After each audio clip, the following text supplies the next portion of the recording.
আসসালামু আলাইকুম গাইস, আপনারা সবাই কেমন আছেন? আমরা যারা রেসিং পিজন পালন করি তারা সবাই খাবার দেওয়ার সময় বাঁশি দিয়ে খাবার দেওয়ার চেষ্টা করি।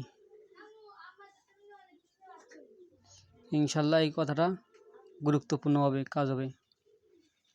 এখন আমি বাঁশি বাজায় খাবার দিচ্ছি, কবুতর কীভাবে ঢুকতেছি।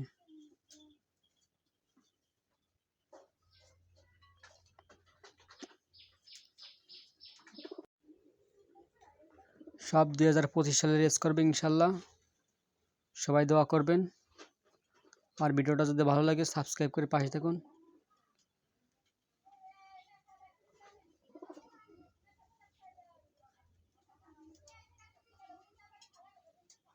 দেখুন কীভাবে ঢুকতেছি, মাশাল্লাহ।